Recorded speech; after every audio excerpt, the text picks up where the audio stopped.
After Quill crashed the Milano because he wasn't listening to Rocket naturally, Rocket found himself in the middle of a massive ship graveyard. Fantastic, he thought.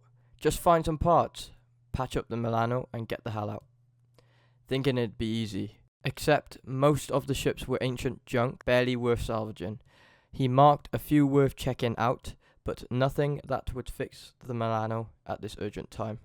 Failures, he muttered. Guess I'll have to rig something up. A rustle came from the wreckage on his left. Rocket froze, scanning the area. This Klyntar planet had an unsettling vibe. Decrepit spaceship hulks, ancient ruins, and a jungle full of bizarre plants. No sign of sentient life, but it sure felt like he was being watched. Off in the distance, a huge fire raged near where Quill had crashed. Rocket considered going back to the group, but nah, he didn't need them. Groot had talked about and got busy bonding with the weird plants anyway. Weirdo. Uh-oh, more movement. The creatures emerged from the shadows so smoothly.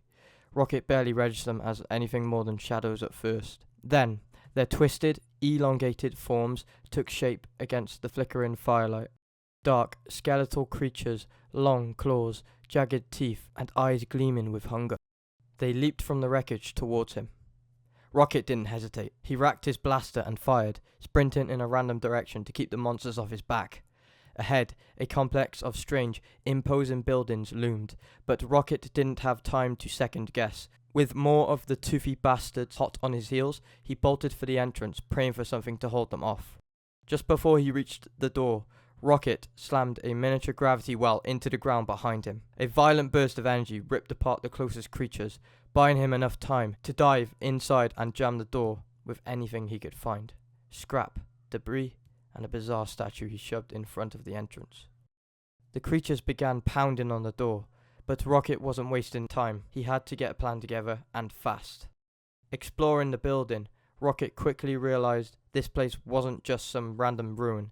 It was a high-tech fortress, possibly a prison, containment technology everywhere. He wasn't going to let it go to waste. His ears twitched as he heard the skittering of claws. His instincts kicked in. He dodged the turret's blast just as he was pulling a quantum circuit from a panel down a dark hallway. The wall turret's blast left a sizzling hole in the metal, but Rocket wasn't about to let that stop him.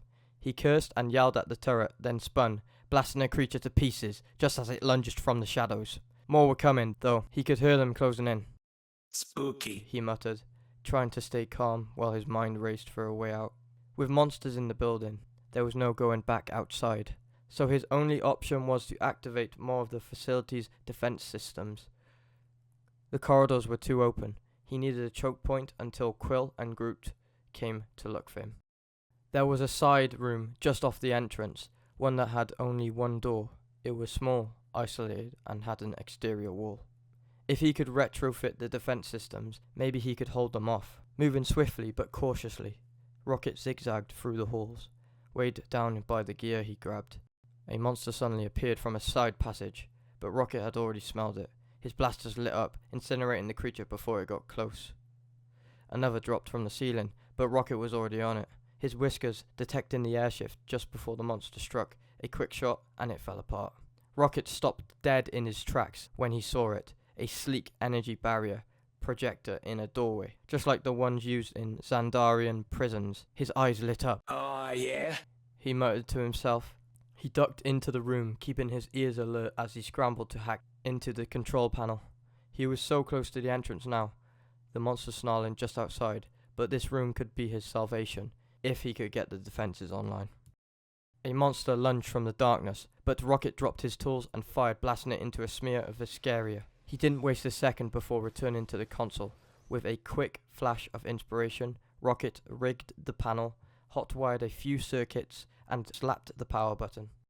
The barrier hummed to life, along with a few turrets, perfectly positioned. Rocket grinned. He was on the inside, and the monsters on the wrong side of a Kree turret. He tried an experiment, fired through the energy shield. Blam! It worked. Oh, yeah? He said, louder this time, as he started blasting away. He let the monsters charge, then mowed them down like there was no tomorrow.